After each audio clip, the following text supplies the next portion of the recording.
हम लोगों ने पहले ही डिफाइन किया है लीनियर पार्शियल डिफरेंशियल इक्वेशन को। वहां हम लोगों ने डिफाइन किया था कि a partial differential equation is an equation in which the dependent variable and its derivative appears only in the first degree and are not multiplied together. General form of such type of equations is given below, that is a naught del n z by del xn plus a1 del n z by del xn minus 1 del y plus so on plus an del z by del yn plus so on m del z by del x plus n del z by del y plus py equal to function of X Y, जहां सारे coefficient जो हैं A naught A one A N B naught M N are all constants. Means this equation, suppose it is equation number first, is an example of linear partial differential equations with constant coefficients. Homogeneous linear partial differential equations with constant coefficients. A homogeneous linear partial differential equation is of the form a naught del n z by del xn plus a1 del n z by del xn minus 1 del y plus a2 del n z by del xn minus 1 del 2y plus so on plus an del n z by del yn equal to fxy, जहां सारे a naught a1 an सारे जो हैं all a naught a1 an are constants.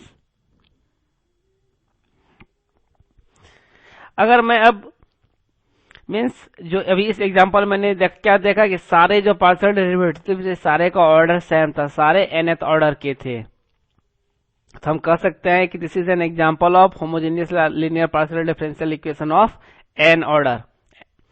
अब अगर मैं d del by del x के बदले में डी नोटेशन को यूज करूं, डेल बाय डेल वाई को रिप्लेस करूं डी डैश से, तो इक्वेशन 2 दिस इक्वेशन को हम लोग एक्सप्रेस कर सकते हैं इस फॉर्म में,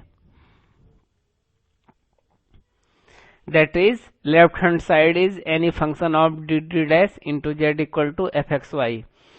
as in case of ordinary linear differential equations with constant coefficients the complete solution of 2 will be, जैसे हमारा ऑर्डिनरी डिफरेंशियल इक्वेशन में होता था, यहां भी हमारा कंप्लीट सॉल्यूशन हो जाएगा complementary function plus particular integral.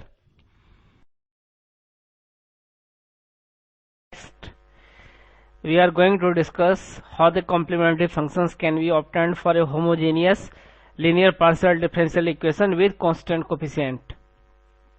As we saw, the given equation can be expressed in form of phi d d dash z equal to fxy. तो सबसे पहले मुझे ऑक्सिलरी इक्वेशन निकालना होता है, जैसा हम लोग ऑर्डिनरी डिफरेंशियल इक्वेशन में भी देखे थे।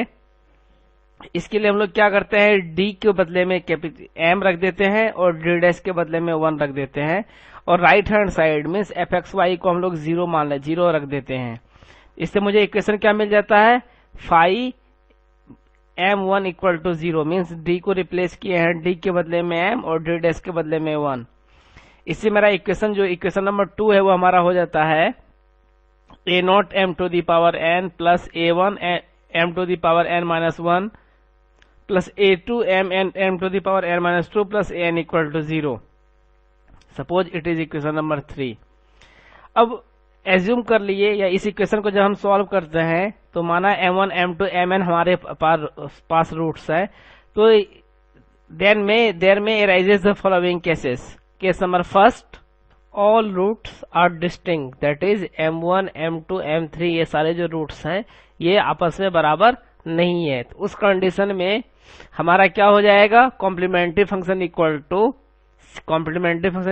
f1 y plus m1 x plus f2 y plus m2 x plus so on plus fn y plus mn x, where f1 f2 fn are arbitrary functions plus x to the power r minus 1 f r y plus mx.